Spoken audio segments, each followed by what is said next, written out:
Kilimanjaro, mkoa wa Pwani, Morogoro, kote kule tumefika. Takriban kanisa leo tutakuwa tunakamilisha 140 ambao wamepata zile stendi bila kutoa shilingi. Kwa hiyo tunafanya haya ili kuhamasisha kile Mungu ambacho ametupa, fedha kidogo aliyotupa, rasilimali nyingine alizotupa, tunawawezesha ili waweze kuwafikia watu wengine. Tunamwamini Mungu katika kufanya hivyo.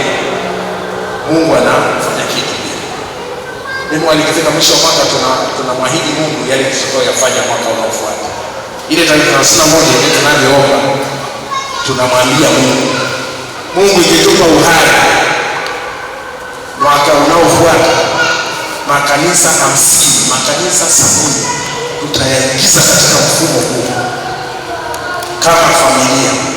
Kwa mtindo huo tunaamini kabisa tunajitengenezea ulinzi. Yaani Mungu akitutazama, wale maelfu ya watu watakaofunguliwa, watakaoponywa, watakaoguswa na nguvu za Mungu kupitia vile vifaa kwa mwaka unaofuata, lazima tuwe na ulinzi wa kutosha sana, kwa sababu tumebeba ahadi. Kuna kitu cha kimungu ambacho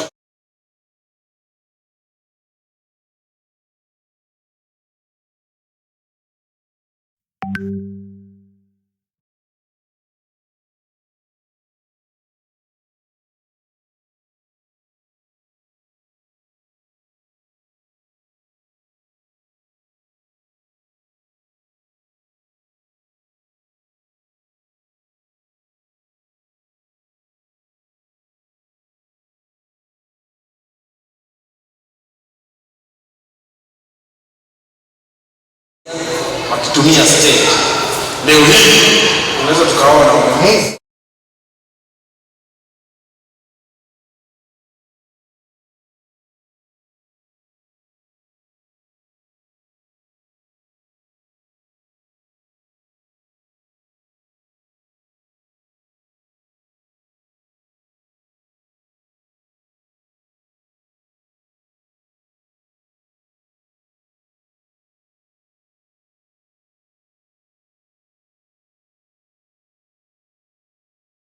ndani ya kanisa na nje ya kanisa tunasukuma kwa mamia na maelfu ya watu. Mchungaji anapokuwa anahudumia hapa, sisi tunawapelekea na watu wengine kule nje.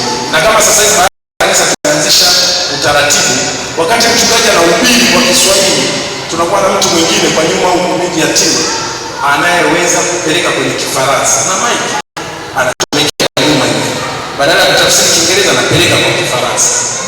Hayo mahubiri yetu yanafika na Kongo, wenyewe wanasikiliza neno toka Dar es Salaam, Tanzania.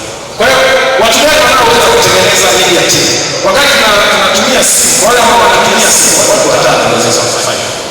Watu watatu, kikundi kinaweza kuacha hata mmoja akisafiri, wengine wanaendelea. Kwa hiyo kitu kingine kama anaangalia masuala ya usalama,